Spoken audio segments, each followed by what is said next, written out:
In 1888, there was a famous scientist who made so many discoveries and made a fortune from his inventions.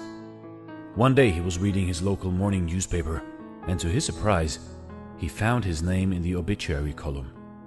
The newspaper had reported the death of him by mistake, believing he had passed away, when in reality, his brother had passed away a day before. What he read in the newspaper horrified him. They titled him as the Merchant of Death.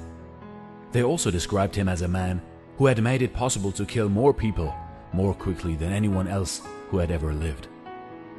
They criticized his invention of dynamite. There wasn't anything good written about him. That news hit him hard. In that moment, he quickly realized two things.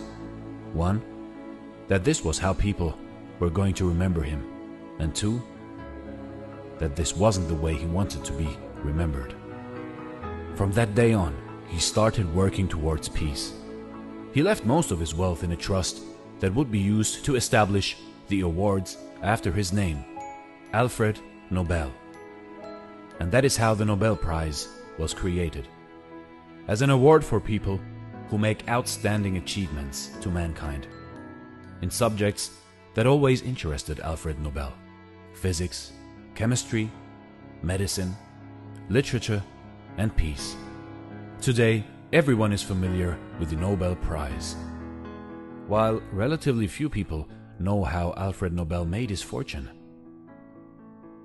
it was through the invention of dynamite.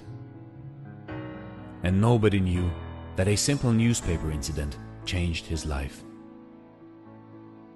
Alfred Nobel had an opportunity granted to him that very few people have: to read his obituary while alive.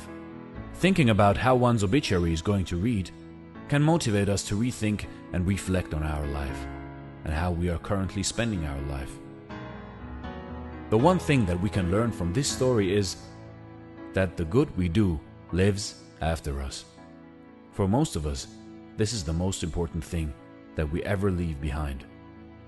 The reality of death can be our greatest motivator if we let it.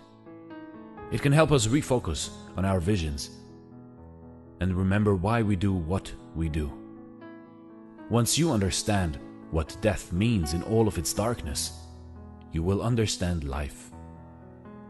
You will see death not as a problem, but a fact. And that fact will change the way you see everything going forward. The only way to deal with the reality of death is to go out there and live the best life you can, while you can. Use your life to do something that gives you meaning, and then you'll no longer see death as a problem when it comes upon you. There is a famous saying: life is a book of 3 pages. The first page is birth, the last page is death, and the center page is empty.